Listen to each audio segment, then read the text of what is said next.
Another all-timer, the franchise recap is on season 24, Rivals 2.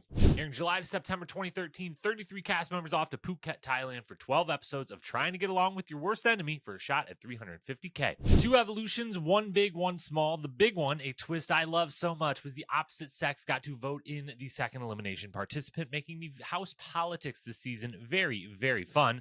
The second, smaller one is me being a little nitpicky, but production definitely makes some mistakes and learns some lessons with a few portions of the final, something that would become reoccurring more often than us fans would like over the years. Storylines were a plenty. Let's start with the cast itself. Fantastic group here. You had the headline, which was CT and Wes partnering up and having joint rival Bananas on the other side of them.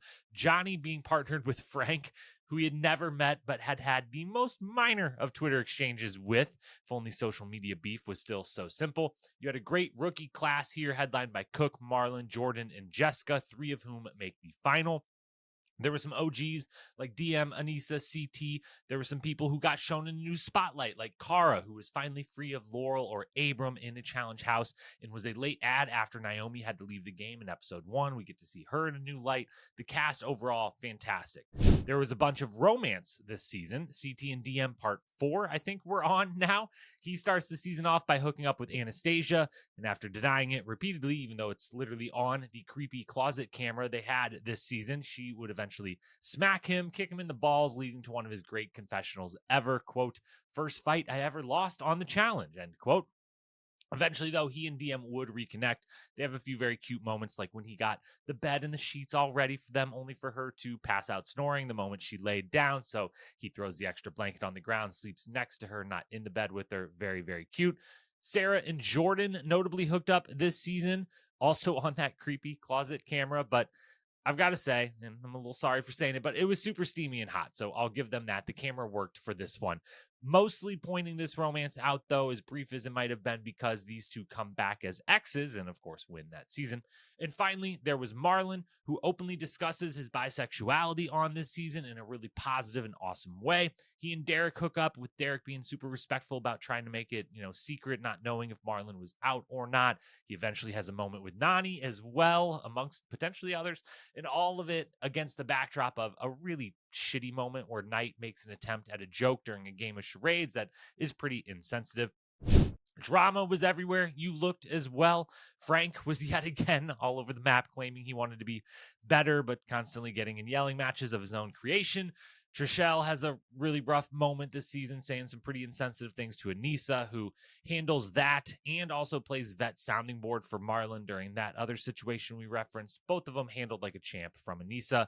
The Camillinator makes an appearance. There are bus arguments, all kind of stuff. And of course, many Wes and CT versus Bananas moments, but one of which we will get to in a minute.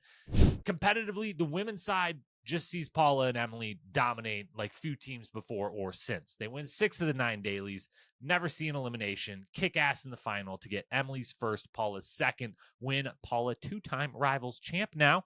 The men's side is much more competitive. Trey and Zach look great to start until elimination DQ sends them packing. Leroy and Ty have solid moments. Jordan and Marlon look great all season long. And of course, the two headliners living up to the billing, Bananas and Frank, and CT and Wes, both win a few dailies en route to a finals showdown.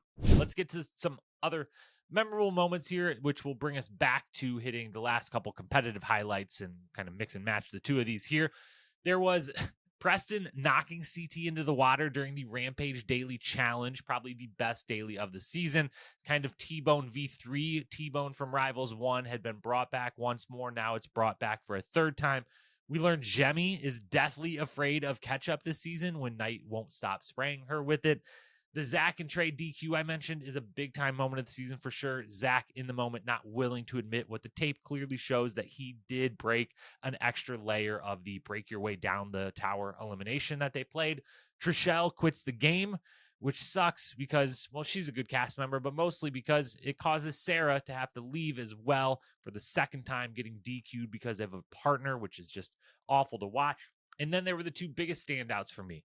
First, Of all the Bananas versus Wes and CT moments, the greatest and most memorable came after the final elimination vote when both teams had officially made the final and they get in a back and forth argument. They're up in each other's faces. The whole group's watching, and it led to an all-timer from Wes. When asked, "What do you have?" by Bananas, he responds with the iconic, "I have a BMW, a Porsche, a monster truck, a house, and 30 companies. Suck my dick."